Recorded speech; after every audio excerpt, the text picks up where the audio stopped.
Hey guys, and welcome back to another video. I am the Twisted Jedi, and we have the official patch notes for this week's update. So what I'm going to do is I'm just going to read through them. This is going to be completely unscripted. So if I do mess up a couple of times, I apologize, but I just wanted to get this out there as soon as possible for you guys. And there's a lot of stuff to go over. So I'm going to skip the first few paragraphs that explains the drop, but I'm just going to go straight into the dot point details, and hopefully that cuts down the time, because I know patch notes can get out of hand and sometimes they go on for like 15 to 20 minutes. And I don't want to do that. I just want you guys to get the info as soon as possible. So let's jump straight into it. I'm going to go straight down to the new content section. If you guys want to read the whole thing, I will leave the link down in the description. But the first thing it says is that a group of clone trooper appearances is being released. Obviously, we knew the 41st and 327th. Characters on the homes and career screens are updated to show the newly available clone trooper appearances. So instead of being Han, it will now be the 41st and the 327th. They're implementing a Clone Wars tile in the home screen to increase the possibility for matchmaking on Galactic Assault for Clone Wars era maps. So it's not going to be a playlist, it's just going to be a priority queue basically to try and get you into Clone Wars maps first. Emotes and victory poses for troopers and heroes are now available to purchase for crystals or credits. Players can now preview emotes on unlocked appearances, milestones that reward already unlocked emotes,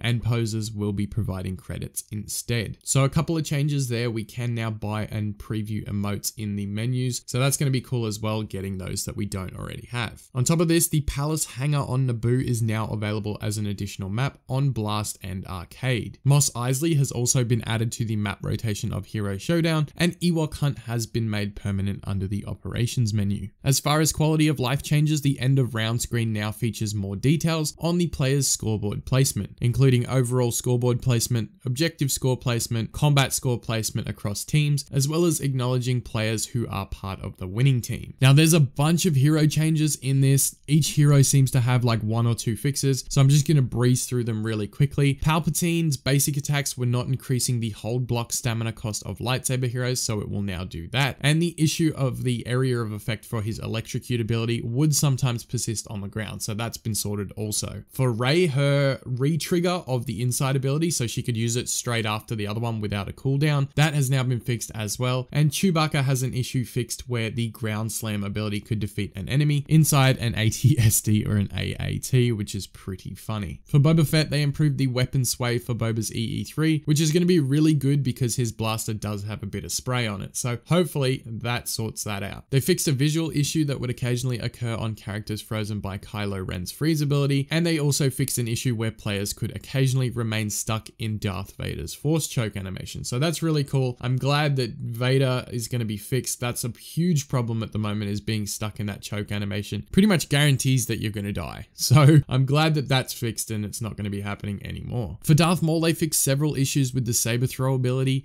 He is now, if used in arcade with no cooldown, the ability doesn't work until the regular cooldown is over. They implemented new collision detection mechanics so that the saber throw will more reliably hit targets. And they also fixed an issue where Maul's saber throw would deactivate when colliding with level geometry, causing it not to hit targets at the end of the throw or on the return. Vehicle changes. Pose Black 1 fixed an issue with the hint text that would occasionally show when activating Black Leader. Lando's Falcon fixed an issue with the tracking of L337's flying milestone. The LAAT has been fixed. The laser could pass through the MTT and damage the opponent, so that now won't happen either. The LAUV, they fixed an issue where it did not receive trooper damage. That sounds like a pretty bad issue. I never had that, but that sounds pretty game breaking.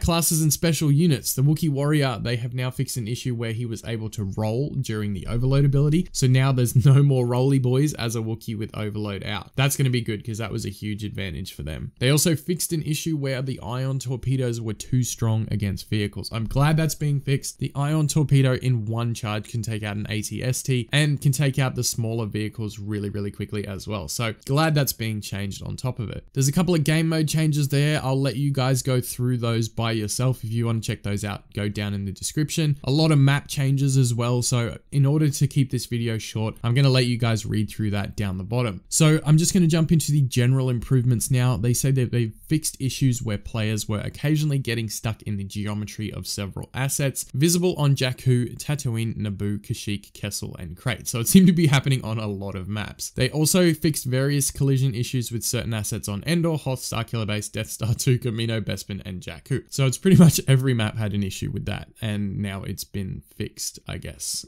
So that's kind of cool. I'm glad that they fixed it. It seemed to be a big issue with all the maps. I didn't have too many issues though. General changes, they improved the functionality of loading screens, map descriptions, and text are now visual in between matches. They fixed an issue with the terminology used in the Galactic Republic faction descriptions. The tutorial text regarding the use of Leia's secondary fire has also been sorted out. The relevant milestone progress not showing at the end of round screens will now show. They've fixed an issue where they could occasionally not be able to craft star cards in the pre-round after having ranked up a class in the previous round. They've also fixed an issue with not letting the winning team know of the 100 credits bonus that they were receiving, and they fixed a visual issue in the front end menu when booting the game. The inspect button wasn't present at certain times in the ability screen, so now that's going to be sorted as well with the background functionality. So that's going to be good. Players can finally use the inspect button properly. They've also fixed issues where players could accidentally rotate the model present in the home menu while they were in the crates menu. So that's a bit strange, being able to rotate the menu while you're in looking at your crates, but that's sorted as well. And here's the big one that I'm super excited for. They fixed an issue where players' ping settings and their sites were not being saved. So you could go in, search a ping site, and it would change when you went back into a game. I know us Australians, we had heaps of problems with that. It was a big issue for a long time, and it struggles to get us a game on our servers. So just because of this issue, we've pretty much had to jump over to US servers to actually find a game, and we get severe lag because our internet is terrible. So I'm glad the ping sites are going to be fixed, and that's going to be sorted now. They also fixed an issue where players were able to dash more than 2 times in a row with all heroes and reinforcements. They fixed an issue where some heroes could shoot during the falling or freezing animations. This was one of the funniest things. A Kylo would think they had you with the freeze, and then you just shoot him in the head while you're frozen. So that was an issue, but it was kind of funny at the same time. It's good that they've fixed it now, but I will miss trolling people with that. They added a vehicle description for the First Order AT-ST, and finally they fixed an issue with the tutorial in Arcade where the right button was unresponsive when unlocking secondary abilities. So guys, that's pretty much all of the patch notes. It looks like there's a lot of changes, mostly little things like bug fixes and just cleaning up the game, making it run a bit smoother, but I'm glad that ping site is definitely getting fixed this update. That's a huge thing for me and a lot of us players out here in Australia. It struggles for us to find a game, so I'm glad it's being fixed and hopefully everything goes back to normal. Now, as far as a leak on the roadmap, I have one uploading, and by the time this video goes up, it will already be up. So make sure you guys check that out. There's details on the next roadmap, the version 2 of it, and you guys can see that on the channel now. So go check that out after this video. I hope you guys enjoyed this one as well. If you did, leave a thumbs up down below and comment what you're excited for out of this update. Also, finally, feel free to subscribe if you are new. We are well on our way to 5K subs, and I would appreciate all of you helping me get there. Thank you guys so much for watching.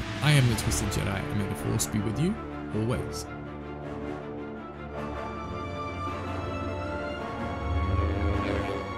This